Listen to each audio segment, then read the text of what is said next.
Olá, muito bom dia, que a graça e a paz do Senhor seja sobre todos. Sou o pastor Vitor Cordeiro, sou pastor aqui em Portugal e trago toda manhã este devocional que nós chamamos de refrigério matinal.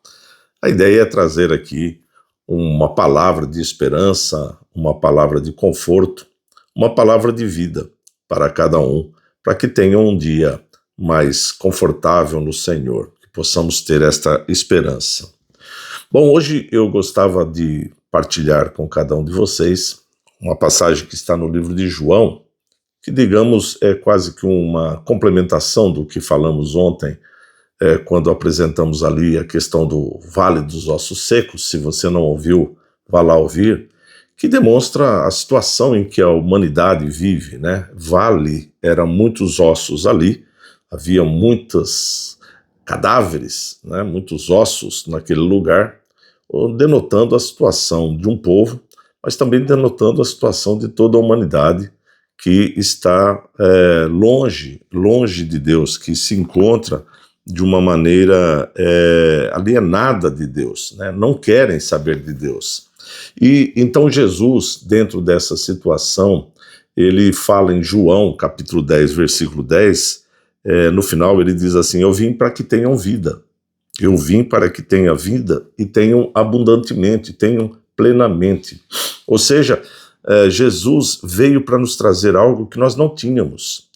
É claro que Jesus não está a falar sobre vida física, Jesus está a falar sobre vida espiritual, mas não há como não ligar as duas, não há como não fazer isto, porque uma pessoa que tem uma vida abundante, vamos dizer, uma vida próspera, uma vida financeiramente estável, talvez uma boa casa, um bom carro, talvez até mesmo uma boa família,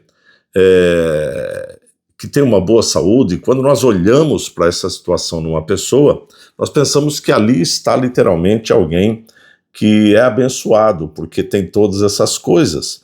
E talvez olhamos para essas pessoas e achamos que elas são realmente muito felizes. Não podemos dizer que todas as pessoas têm uma tristeza, mas com certeza há indefinições na vida das pessoas. Por exemplo, se você perguntar qual é o fim da vida daquela pessoa, talvez você ouça as mais variadas definições ou as mais variadas respostas. Pode ser que alguém diga: quando nós morremos, tudo termina, o corpo vai ali para a terra e acabou, não tem nada depois. Outros podem dizer que não, depois quando nós morremos, nós vamos para um lugar onde somos purificados e depois vamos para o céu. Outros vão dizer que não, nós morremos, mas depois reencarnamos para ter uma nova vida. E alguns vão dizer para você que quando morremos, alguns vão para um lugar chamado céu, onde habita Deus, os anjos e o próprio Cristo, e outros vão dizer que vamos, quem não está em Cristo, que vai para um lugar chamado inferno, onde a Bíblia descreve como um lugar de tormento, de dor, de tristeza eterna. Bom, essas são as definições do que nós podemos entender sobre o que é a vida após a morte. O que Jesus vai nos dizer aqui é que ele veio para que tenham vida, ou seja, ele veio para nos dar a garantia de que tenhamos uma vida tranquila neste momento, neste corpo, vamos dizer, mas mais ainda que nós tenhamos uma vida eterna na sua presença, onde a Bíblia diz que ali não haverá dor, não haverá choro, não haverá tristeza, não haverá mais esses sentimentos que são produzidos por causa do pecado. Tudo o que acontece no corpo é em decorrência do pecado desde o início, desde antes de tudo, ou desde que o homem e a mulher desobedeceram ao Senhor. Paulo vai nos dizer lá em Efésios, no capítulo 2, que a forma com que a humanidade está é morta nos seus pecados e nos seus delitos, nas suas transgressões. E nós percebemos isso quando nós vemos hoje as pessoas se afastando cada vez mais de questões morais, éticas, de caráter, que até, vamos dizer, 20, 30 anos atrás ainda tinha algum resquício disso.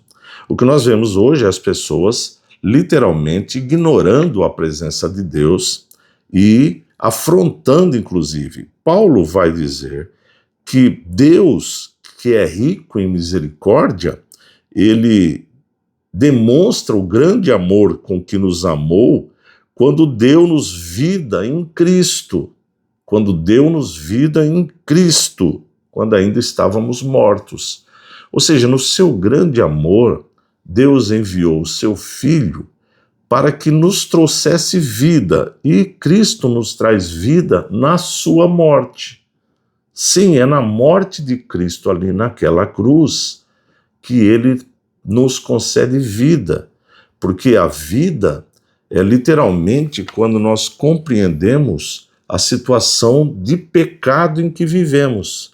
Quando nós nos arrependemos de pecados que praticamos, da vida que vivemos, da promiscuidade que muitas vezes vivemos, né, na vida dos vícios, enfim, em coisas que literalmente nos afastam de Deus, além de todo o pecado que o nosso corpo carrega. Então, ao declararmos que somos pecadores e que reconheçamos que Cristo é o nosso Salvador, ele literalmente nos traz então essa vida, ele nos concede essa vida futura, mas também uma vida presente, porque ele diz que tenham vida e a tenham em abundância. Essa ter em abundância é agora.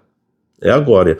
Veja, no capítulo 10, Jesus está a falar sobre o pastor e as ovelhas, o bom pastor e as ovelhas. E ele vai dizer que o bom pastor as conduz por vales tranquilos, que cuida dessas ovelhas. Ele vai dizer que ele conhece as suas ovelhas, e quando nós olhamos a figura de um pastor e de uma ovelha, nós vemos que o cuidado do pastor é para que a ovelha tenha a melhor água, a melhor comida, a tranquilidade, ela possa ficar tranquila, porque ele está ali presente, observando para que nenhum animal a ataque.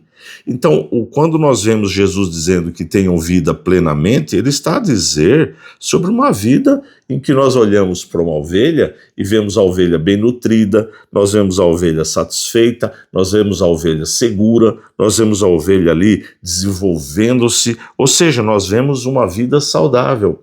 Então, Cristo vem nos trazer vida e vida em abundância, porque ele nos dá a certeza da salvação eterna, mas também a certeza do seu cuidado.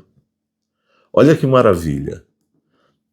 Deus nos concede, através de Cristo, a certeza que teremos uma vida com o Senhor, vamos viver eternamente com o Senhor.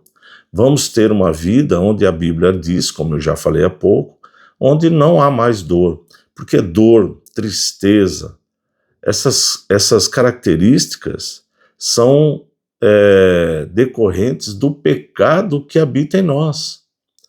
As enfermidades em decorrência do pecado que entrou no homem por ocasião da desobediência de Adão e de Eva ali no jardim do Éden. Está na Bíblia narrada no livro de Gênesis. Então todo homem nasce com esse pecado já no seu corpo e também nasce propenso a ter enfermidades, tristeza, sentimentos que no céu não haverá. Não haverá sentimentos de perda, não haverá sentimentos de mais ou menos. O que o Senhor está dizendo é esta parte, mas ele também nos diz que nós possamos no Senhor sentir segurança.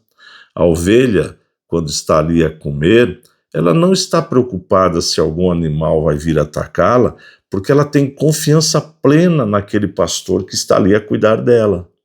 O Senhor Jesus é o bom pastor, é aquele que nos garante tudo isso. Então, quando estamos enfermos, nós, embora devamos, inclusive, procurar ajuda médica, etc., acima de tudo, devemos orar ao Senhor e colocar a nossa situação diante do Senhor e ficar em esperança e segurança.